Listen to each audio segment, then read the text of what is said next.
Sementara itu, saat berkampanye di Tasikmalaya, calon presiden nomor urut 1, Anies Baswedan, mengalami insiden ditarik paksa oleh seseorang yang hendak memeluknya. Sebelumnya Anies juga mengalami hal serupa saat berada di Pontianak. Potongan video ini viral di media sosial. Anies yang datang di lokasi kampanye di wilayah Tasikmalaya, Jawa Barat, disambut oleh para relawan dan pendukungnya. Namun tiba-tiba saja, seseorang yang mengenakan topi putih berjalan ke arah Anies dan menarik kepalanya seraya memeluk dengan paksa. Peci dan kacamata Anies pun sempat jatuh dan terinjak-injak.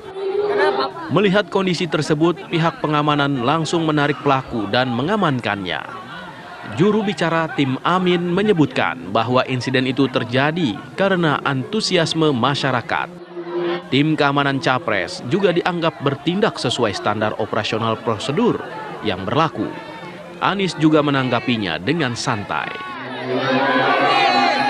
Soal ada yang kacamata sampai jatuh, ada warga yang nyelonong ke Pak Anies, ada penggemar Pak Anies, gimana nih Pak? Tanggapannya Pak? Saya ditarik, sangat sekali. Mau dipeluk, ya tarik kepalanya. Dipeluk juga Pak ya?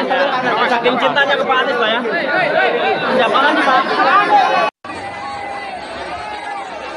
Sebelumnya, Anies juga mengalami hal serupa saat berada di Pontianak, Kalimantan Barat.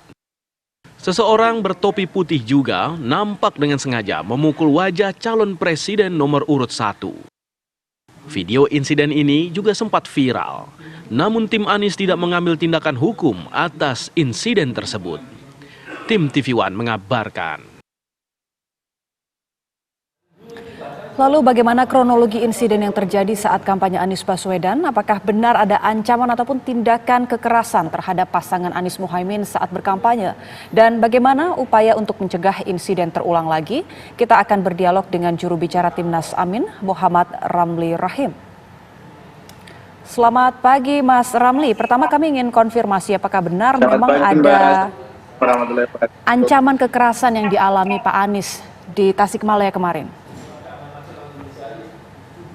Kalau kita melihat sebenarnya ini insiden biasa ya.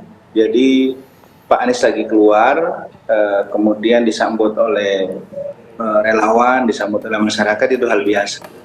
Cuman memang kelihatannya ada antusiasme yang begitu tinggi dari masyarakat sehingga kadang-kadang melakukan tanpa sadar itu melakukan sesuatu yang berlebihan. Jadi seperti di Pontianak kita melihat itu juga bukan unsur kesengajaan ya. Jadi mungkin karena desak-desakan, kemudian tanpa sengaja tangan bergerak lebih keras gitu, dan akhirnya Mas Anies terkena pukulan, semacam pukulan lah. Di Tasik kemarin juga seperti itu, begitu sayangnya sama Pak Anies, begitu cintanya sama Pak Anies, beliau mencari jalan dan mengupayakan untuk bisa memeluk Pak Anies. Dan pelukan itu sebenarnya biasa buat beliau sebagai capres, bahkan jauh sebelum ditetapkan sebagai capres, orang-orang yang antusias bersama Pak Anies yang memang sangat ingin menyentuh langsung Pak Anies itu. Dan kejadian di Tasikmalaya adalah kecintaan mereka terhadap Pak Anies. Malah yang bersangkutan menyampaikan mungkin dia 14 hari atau 2 minggu itu tidak akan bisa tidur mengingat kejadian itu karena sempat membuat Pak Anies terjerembab gitu ya. Dan ini saya kira memang menjadi tantangan tersendiri buat teman-teman para pengawal. Kenapa? Karena di satu sisi Pak Anies tetap ingin dekat dengan masyarakat, tapi di sisi lain juga faktor keamanan ini menjadi masalah yang cukup serius gitu. Kita mesti hati-hati karena beliau memang sudah berstatus sebagai calon presiden. Kemudian yang kedua, beliau memiliki potensi untuk terpilih jadi calon presiden, dan potensi-potensi itu bisa mengancam keselamatan beliau.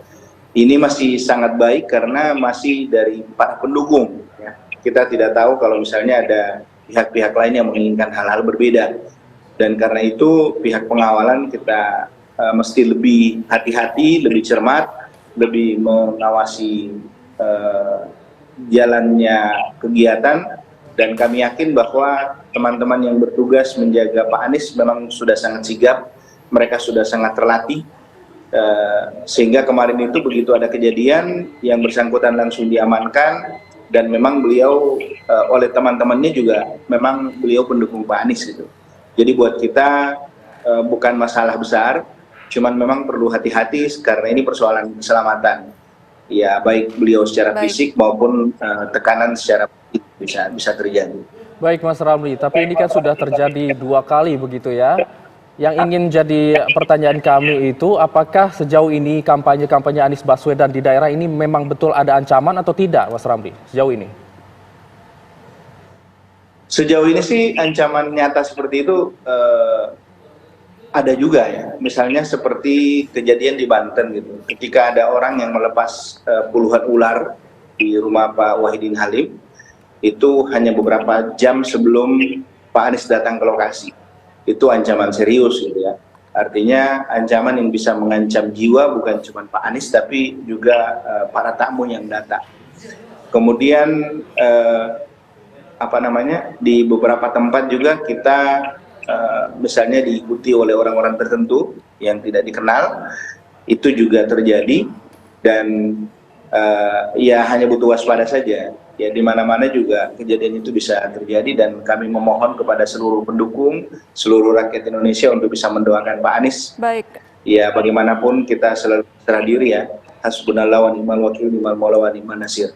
Semuanya Allah yang atur, dan karena itu kita berdoa semoga Pak Anies tetap dilindungi oleh Allah Subhanahu wa Ta'ala. Baik Mas Ramli. Baik, kami tangkap poinnya. Terima kasih Muhammad Ramli Rahim, juru bicara Timnas Amin atas waktu dan informasinya.